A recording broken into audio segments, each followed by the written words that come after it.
Assalamualaikum warahmatullahi wabarakatuh. Perkenalkan, nama saya Salim Mubarak, NIM 2619070 dari kelas Psikologi Pendidikan B.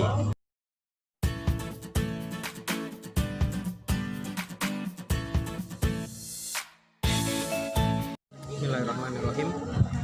Motivasi belajar adalah unsur penting dalam kegiatan belajar dan pembelajaran.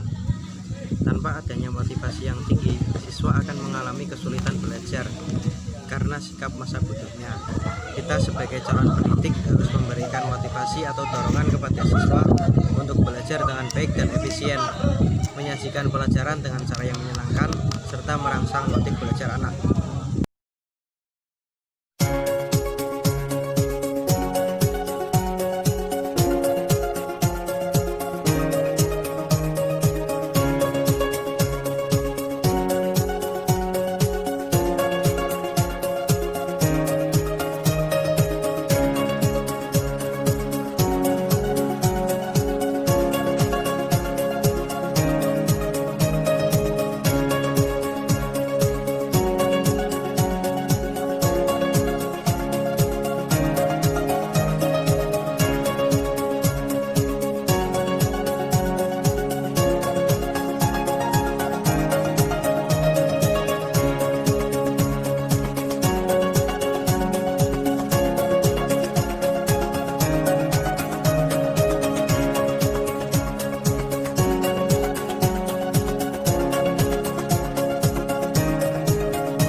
Macam-macam motivasi belajar.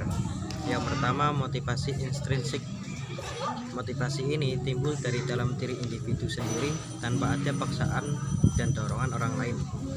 Motivasi ini sering disebut juga motivasi murni yang timbul dari siswa. Misalnya keinginan untuk mendapatkan keterampilan tertentu, mengembangkan sikap untuk berhasil, dan sebagainya. Dan yang kedua, yaitu motivasi ekstrinsik. Motivasi ini timbul sebagai akibat pengaruh dari luar individu, apakah karena adanya ajakan, suruhan, atau paksaan dari orang lain.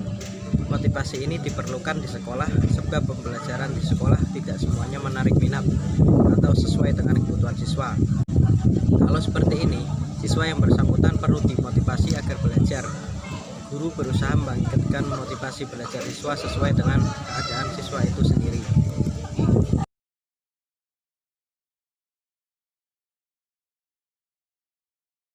Faktor penyebab kurangnya motivasi belajar.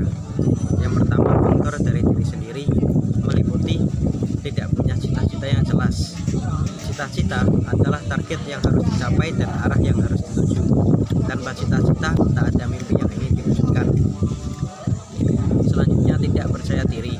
Orang yang merasa dirinya minder dengan kemampuan diri sendiri dan sering membanding-bandingkannya dengan kemampuan teman-temannya akan membuat mereka malas untuk belajar.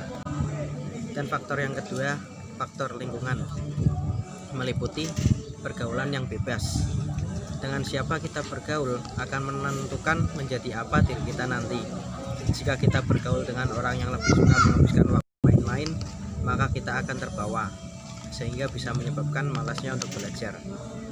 Selanjutnya, keluarga yang tidak harmonis akan mengganggu belajar seorang siswa. Setiap orang tua pasti punya harapan kepada anak-anaknya, namun harapan tersebut seringkali kandas dan tidak bisa terwujud karena harapan orang tua yang terlalu tinggi.